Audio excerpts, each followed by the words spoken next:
Hello, today I'm going to talk about peppermint and its potential benefits and uses. Before we get further, I just want to do the usual disclaimer. I'm not a medical practitioner. I'm not saying that having peppermint is going to cure XYZ or make XYZ go away. I am simply saying that peppermint may assist in certain illnesses or effects that the body, mind and emotion is experiencing, and of course recommend doing the allergy tests, being careful if you're pregnant and or breastfeeding. Same old usual disclaimer that I do at the start of all of these herb videos. Now, peppermint can come in many forms, as with many of the other herbs that I have shared here. So you can get it in the dried leaf form, you can get fresh peppermint, you could probably get it in an extract, you could get it in an essential oil, you may even be able to obtain it through supplements.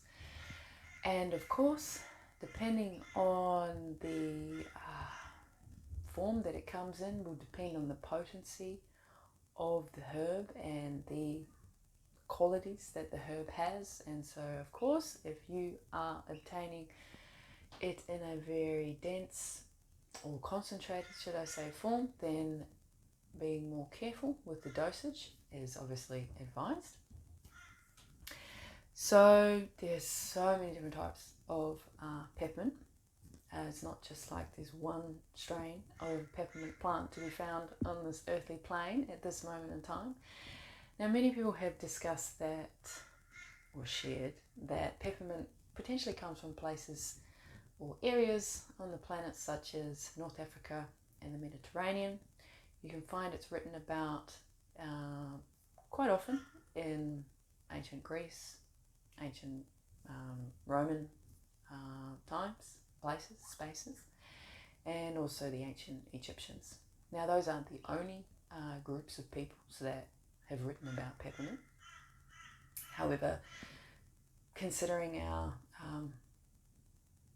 interest in those areas at this moment in time, in those spaces, there's a lot that's been shared from those times that we will find in our history books, as I say.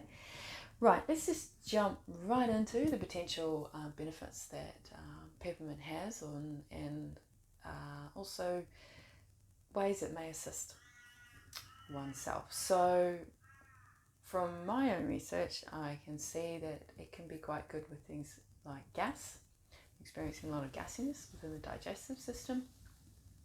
Peppermint can be also assisting in menstrual pain, which is beautiful. I'm due to get my bleed today, if not today, maybe tomorrow.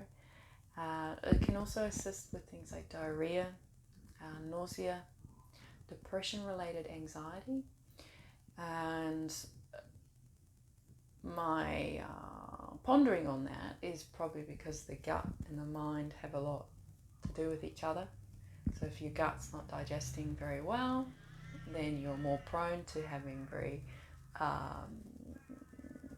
challenging experiences in the mind, and then of course challenging emotions.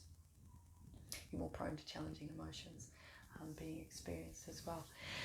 Yes, so moving on from that, it can be good in assisting with muscle and nerve pain.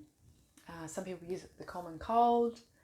It can also be good for indigestion, IBS, again coming back to the stomach. And then of course, if you're not digesting your food very well, you could also be getting skin issues, and peppermint can be good for some skin conditions, interestingly so. And the last thing I want to mention is that some people use peppermint for headaches and migraines.